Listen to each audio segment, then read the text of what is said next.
Assalamualaikum warahmatullahi wabarakatuh. Uksirabay sinanausing ngasigi video sidi salam taunabagi matangda amasung salam tauba sigi matik magungi matangda mayamgi mafamda wafam khara thamjage. Uksirabay sinanausing aikoina nungti numit khudingi miyoi kaya ga thengnai unai miyoi kaya ga wari sanai kariguma matamda hairiba miyoi sing ado aikoigi yumda lakpasu yawi aduga kariguma matamdana hairiba miyoi sing adugi mayumda chatpasu yawi kariguma matamdana hairiba miyoi sing ado lambida sorokta thengnabasu yawi aikoina nungti numit khudingi thengnariba unariba se aikoigi marakta nungsiba hengatlaknaba maram ama oihalibani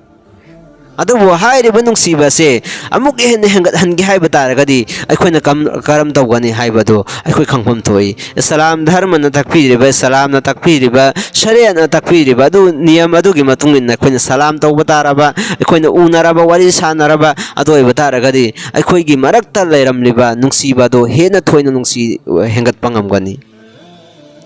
Nungsirabay sinanausing Islam dharma na takpiri madadi kanagumba miyoi amana nungsibay hengat papamlabadi nakoy amana amada salam tawnaw amana amada musafa tawnaw amana amada awana khudimag adu hangnaw miyoi khudimaki afaba wakal khallo makoy sing adugi fakhina nabata khallo adu oiba taragadi nungsibay hengat hangani haina takpiri Hadra Abu Hurairah radhiyallahu ta'ala anhu nahbirami madadi Nabi Karim sallallahu alaihi wasallam nahbirami La yadkhuluna al-jannata hatta tu'minu nakoy jannata changbangam loye nakoy ni iman purak trifawba wala tu'minu hatta tahabbu mafung phabu mu'min oy bangam loye jab tak ke nakoy na amana amaga nung sinaba thamnon trifawba hadith asigi makhacha tarak poin Allah ge nabi nahbiri awala adullukum ala shay'in nakoy da'i adugum labo famadu ta'ura idha fa'altumuhu tahababatum kariguma nakoy na hairiba thabuk ado tawbatar gari nakoy gi narakta nungsiba hengalakani Allah ge nabin habirami afsus salama bainakum nakoy gi narakta amana amada salam tawno ado ibatar gadi nakoy gi narakta nungsiba hengalakani nungsira bisana nausing hairib hadis asidage akoy na khangmangam madudi hanbada jannatta changbagi sharta si iman purakpa mathautai kariguma iman purakta bataraba nahangna afaba tawbo sanun hangna Namaz bata sanu ibadat tawu uba sanu karigumba mahukan naroiba iman purak basharta neba iman nasi purak labagi matungda mahak ado Allah tabarak taala na jannat janghan biganeba adugum labamiyoy ado mapung phabu mumin oiba ngamloiba jab tak kem hang na amana amaga nungsina ba thamdri phawba nungsiba phawna dri phawba nungsidri phawba amana amada Giyagna boy na unaraba amana amagi awaba takhina buhot na bataraba adoy bataragadi mapung phabu mumin oiroi kanagumba amaga dushman ni tawge hay bataragasu Allah tabarak taala gi maram oigadabaneba Allah tabarak taala gi matang dagi kanagumba amaga yegna boy badiya yeba kanagumba amaga sauna badiya yeba aduga isagi apamba khara phangdabagi damakta aikoina saunaraba amada nungsiba thamdraba adu oiba taragadi mafung phaba mumin oiraba Allah ge nabi karim sallallahu alaihi wasallam na hibirameba nakoina kanagumba banda amagi kanagumba nahaki marub amagi bhai amada nahangna nungsiba oiba taraba nahangna nungsiraba adu oiba taragadi mahangunda nungsi haibasi phongdu on hayeba maramdi karigumba mahangonda nangbo aina nungsi na haiba taragadi mahake thamoida su aigi nungsiba du poklakkaneba nungsiba haibase nupi nupada hainaba du khakta nateba nupi na nupada si nika tawdringai mamangda hainaba I love you hainaba khudimag asidi jais natte aduga hadis asigi makaja tarak poin Allah ge nabi na hibirami karigumba nakoy ge narakta nungsiba hengat hange haiba taragadi amana amada salam tawno amana amada salam tawna bataraba adoi bataragadi aikoi nakoy ge irak asida nungsiba se adukimate hengalakkaneba nungsira besna nausing salam tawba sige damakta miyoi ado khangba khangdaba mathautade khanglabasu khangdaba oi bataragasu hairiba miyoi ado salam tawga daneba ngasi aikoi di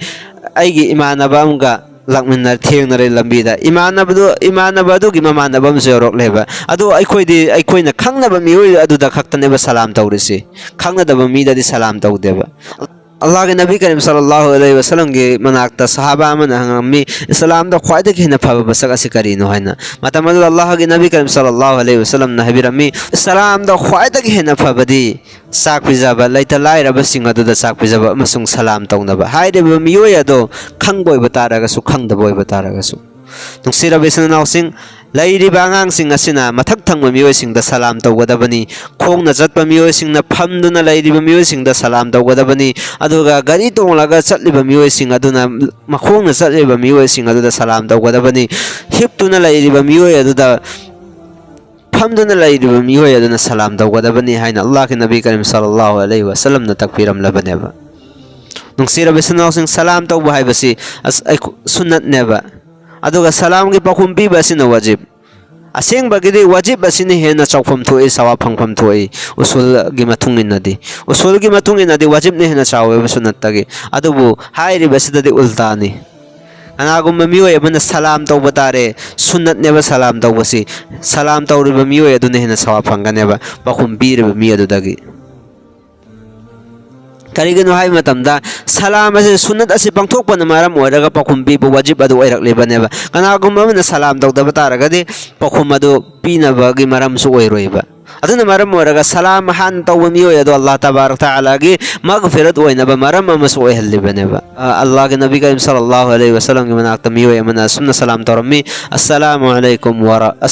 ꯑꯂꯩꯀꯨꯝ ꯃꯇꯝ ꯑꯗꯨꯗ ꯑꯜꯂꯥꯍꯒꯤ ꯅꯕꯤ ꯀꯔꯤꯝ ꯁꯜꯂꯜꯂꯥꯍु ꯑꯂꯩꯍꯤ ꯋꯁꯜꯂꯝꯅ ꯍꯥꯏꯔꯤꯕ ꯃꯤꯑꯣꯏ ꯑꯗꯨꯒꯤ ꯄꯥꯎꯈꯨꯝ ꯄꯤꯔꯝꯃꯤ ꯋꯥ ꯑꯂꯩꯀꯨꯝ ꯑꯁꯁꯂꯥꯝ ꯍꯥꯏꯅ ꯑꯜꯂꯥꯍꯒꯤ ꯅꯕꯤꯅ ꯍꯥꯏꯕꯤꯔꯝꯃꯤ ꯍꯥꯏꯔꯤꯕ ꯃꯤꯑꯣꯏ ꯑꯁꯤ ꯅꯦꯀꯤ 10 ꯐꯪꯂꯕꯅꯤ ꯍꯥꯏꯅ ꯑꯗꯨꯒꯤ ꯃꯇꯨꯡꯗ ꯑꯇꯣꯞꯄ ꯃꯤꯑꯣꯏ ꯑꯃꯨꯛꯁꯨ ꯂꯥꯛꯑꯦ ꯑꯗꯨꯒ ꯑꯜꯂꯥꯍꯒꯤ ꯅꯕꯤꯗ ꯑꯁꯁꯂꯥꯃु ꯑꯂꯩꯀꯨꯝ ꯋꯔahmatullah ꯍꯥꯏꯅ ꯁꯂꯥꯝ ꯇꯧꯔꯝꯃꯤ ꯑꯜꯂꯥꯍꯒꯤ ꯅꯕꯤꯅ ꯃꯍꯥꯛꯀꯤ ꯄꯥꯎꯈꯨꯝꯗ ꯋꯥ ꯑꯂꯩꯀꯨꯝ ꯑꯁꯁꯂꯥꯝꯅ ꯈꯨꯝꯂꯝꯃꯤ ꯑꯗꯨꯒ ꯑꯜꯂꯥꯍꯒꯤ ꯅꯕꯤꯅ ꯍꯥꯏꯕꯤꯔꯝꯃꯤ ꯍꯥꯏꯔꯤꯕ ꯃꯤꯑꯣꯏ ꯑꯁꯤ ꯅꯦꯀꯤ 10 ꯐꯪꯂꯕꯅꯤꯅ ꯑꯗꯨꯒ ꯑꯍꯨꯝꯁꯨꯕ ꯃꯤꯑꯣꯏ ꯑꯃꯨꯛꯀ ꯂꯥꯛꯑꯦ ꯑꯗꯨꯒ ꯍꯥꯏꯔꯤꯕ ꯃꯤꯑꯣꯏ ꯑꯗꯨꯅꯁꯨ ꯑꯜꯂꯥꯍꯒꯤ ꯅꯕꯤꯗ ꯑꯁꯁꯂꯥꯃു ꯑꯂꯩꯀꯨꯝ ꯋꯔahmatullahi wabarakatuhꯅ ꯁꯂꯥꯝ ꯇꯧꯔꯝꯃꯤ ꯑꯗꯨꯒꯤ ꯄꯥꯎꯈꯨꯝ ꯑꯗꯨ ꯑꯜꯂꯥꯍꯒꯤ ꯅꯕꯤꯅ ꯄꯤꯔꯕ ꯃꯇꯨꯡꯗ ꯍꯥꯏꯔꯤꯕ ꯃꯤꯑꯣꯏ ꯑꯁꯤꯁꯨ ꯅꯦꯀꯤ 30 ꯐꯪꯂꯕꯅꯤ ꯍꯥꯏꯅ ꯍꯥꯏꯔꯝꯃꯤ ꯑꯇꯣꯞꯄ ꯔꯤꯋꯥꯌꯠꯇꯁꯨ ꯂꯥꯛꯏ ꯀꯅꯥꯒꯨꯝꯕ ꯃꯤꯑꯣꯏ ꯑꯃ ꯃꯔꯤꯁꯨꯕ ꯃꯤꯑꯣꯏ ꯑꯃ ꯂꯥꯛꯑꯦ ꯍꯥꯏꯔꯤꯕ ꯃꯤꯑꯣꯏ ꯑꯗꯨꯅ ꯑꯁꯨꯝꯅ ꯁꯂꯥꯝ ꯇꯧꯔꯝꯃꯤ ꯑꯁꯁꯂꯥꯃു ꯑꯂꯩꯀꯨꯝ ꯋꯔahmatullahi wabarakatuhu wa maghfiratuhu ꯑꯜꯂꯥꯍꯒꯤ ꯅꯕꯤ ꯀꯔꯤꯝ ꯁꯜꯂꯜꯂꯥꯍु ꯑꯂꯩꯍꯤ ꯋꯁꯜꯂꯝꯅ ꯍꯥꯏꯔꯤꯕ ꯁꯂꯥꯝ ꯑꯗꯨꯒꯤ ꯄꯥꯎꯈꯨꯝ ꯑꯗꯨ ꯄꯤꯔꯕꯒꯤ ꯃꯇꯨꯡꯗ ꯃꯍꯥꯛ ꯑꯁꯤ ꯅꯦꯀꯤ 90 ꯐꯪꯂꯕꯅꯤꯅ ꯍꯥꯏꯔꯝꯃꯤ ꯅꯨꯡꯁꯤꯔꯕ ꯏꯆꯤꯟ-ꯏꯅꯥꯎꯁꯤꯡ ꯍꯥꯏꯔꯤꯕꯁꯤꯗꯒꯤ ꯈꯪꯕ ꯉꯝꯃꯤ ꯃꯗꯨꯗꯤ ꯁꯂꯥꯝ ꯇꯧꯕ ꯃꯇꯝꯗ ꯑꯩꯈꯣꯏꯅ ꯑꯁꯁꯂꯥꯃു ꯑꯂꯩꯀꯨꯝ ꯍꯥꯏꯕ ꯇꯥꯔꯒꯗꯤ ꯅꯦꯀꯤ 10 ꯑꯗꯨꯒ ꯑꯁꯁꯂꯥꯃु ꯑꯂꯩꯀꯨꯝ ꯋꯔahmatullahi ꯍꯥꯏꯕ ꯇꯥꯔꯒꯗꯤ नेकी 10 अदुगा अस्सलामु अलैकुम वरहमतुल्लाहि वबरकातुहु हाइबा तारगदि नेकी 30 फंगी हाइबसि यामना कानब सगमनेबा नुसीरबा इस्नाउसिंग सलाम तौबा हाइबसि दुआ पीरिबनेबा अमना अमदा दुआ पीरिबनेबा अदुदि दुआ पीनबा तारबा अमना अमदा दुआ पीनबा तारबा दुइबा तारगदि अखोइगी मरक्ता नुसीनबसे अदुकि मतिक हेंगतकनेबा रिवायत अमदा लाई मदुदि अल्लाह के नबी करीम सल्लल्लाहु अलैहि वसल्लम नबी रम्मी मुसलमान अमगी मथक्ता हक तरुक लई हाइरिबा हक तरुक अदुदि कनागुम मियोय अमा नादुना लैबा तारे हाइरिबा अनाबा दुगी अनाबा दु हंगबीबा अदु अनिसुबदा कनागुम मुसलमान अमा मौत ओइरे सीरे दुनिया दगे हनखरे महाके जनाजा दा सरुक याबीबा अदुगा अहुम सुबदा कनागुम मुसलमान अमना दावत तौरकले चाक साबग वगैरह अमा वगैरह हाइरिबा दुगी दावत अदु कबूल तौबीबा मरी सुबदा कनागुम मुसलमान अमगा थेंगनरे अदुइबा तारगदि सलाम तौनबा मंगा सुबदा कनागुम मुसलमान अमना हक्थि खलकले हाइरिबा दुगी पखुमदा यरहमुकल्लाह हाइना पखुम पीबा अदुगा तरुक सुबदा मुसलमान अदु लैबा तारगसु लैतबा तारगसु महाकी अफबा खनबीबा हसी मुसलमान खुदिंगमकी मथक्ता हकनेबा नुसिरबा इस्नाउसि कनागुम मियोय मना सलाम तौरकले हाइरिबा सलाम अदुगी पखुम अदु इरेन जना निंगथि जना पिफम थोई सलाम तौबा मतमदसु वहै अदु फने सेंगना हाइगदबनेबा सलामु अलैकुम नत्तेबा अस्सलामु अलैकुम नेबा अलैका हाइरिसना मियम खक्तदा सिजनबैनि अलैकुम मसदि मयामदा सिजनरे अदु अलैकुम हाइबन हेना फैयेबा नुसिरबा इस्नाउसिंग सलाम तौबसि अखोइगी इरक्ता नुसिबा हेंगल हलकनबा मरम ओइरिबनि सलाम तौरबगी मतुंगदा अखोइना मुसाफासु तौगदबनेबा मुसाफा तौबा मतमदा अखोइगी सिगी खुदसिदा सुमाइना फदना सोकनबा अदुगा खुद असि सुमाइना निकपा दोइबा तारगदि गुनासिंग अदु केले हाइना हाइबिरि अदुना सलाम तौरबगी मतुंगदा मुसाफा तौबसु मथौनि अदुगा मुसाफा तौनरब मतुंगदा मीसिंगना सुमाइना कोललगा खोललगा तौनबदो अदु मी खरामना पुक ओइना तौनरे खरामना थबाक थेंगनरे दो कोननबा कांदा असेंगबैदि सिगी अंगक अनिसि थेंगनगदबनेबा सि तौबा जरूरी नत्ते असेंगबैदि सलाम असि तौगदबनेबा सलाम तौरब मतुंगदा मुसाफा सि तौगदबा अदुगा सि कोननबा खोननबा सिदि जरूरी नत्ते अदुगा अखोइना खंजिनगदबा अमना कनागुम्बा गैर कोम अमना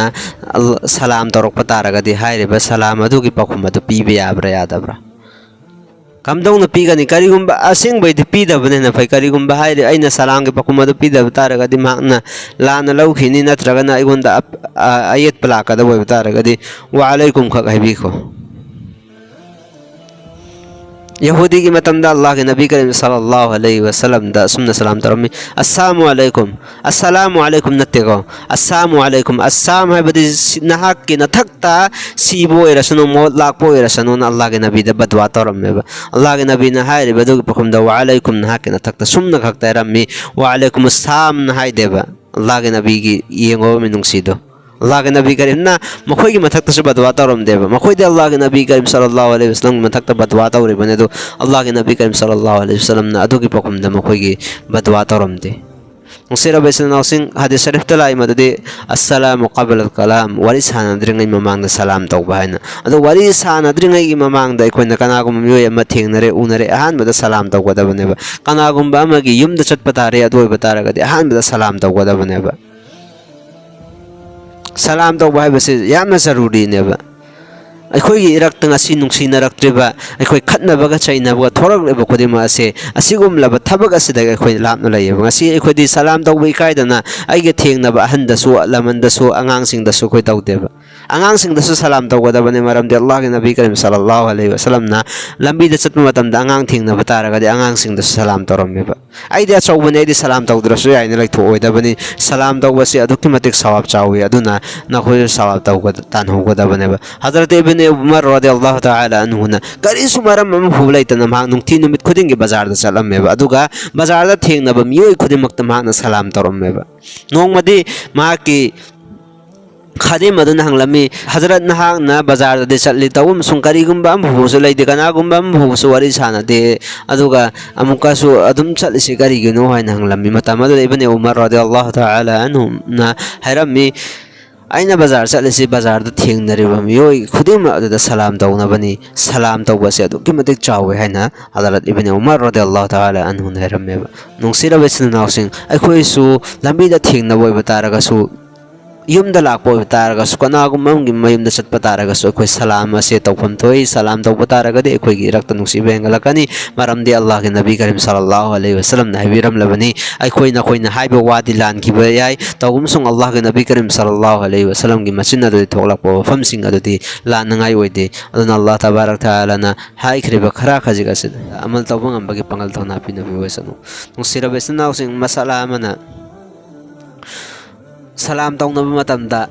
लौना यानबा नुपासिंगना लौना यानबि नुपिसिंगदा सलाम तौरोइदबनी kai oi hanubida tawbadi yaiko aduga pakhangna laisabi salam tawbasi tawroidabani maramdi hairiba salam asidagi oirakpa yaba fattaba thabak kya oirakpa yaba gi akiba lai aduna tawroidabani asi salam dharmana yade thingi aduna salam launa yanaba nupana nupida salam tawroidabani oi angang singna salam tawbadugi pakumde pibe adusu angang karamba shawat ki nungaibagi kai adu yaudaba angang sing petru pekpa nupi masa singna salam tawrokpa matamdu pakum bibe aduga achawba misingadi salam tawnaroidabani Allah tabarak taala na ikoi khudimak gyan tabang ambagi pangal thona da pina biwasana wa akhiru da'wana alhamdulillah rabbil alamin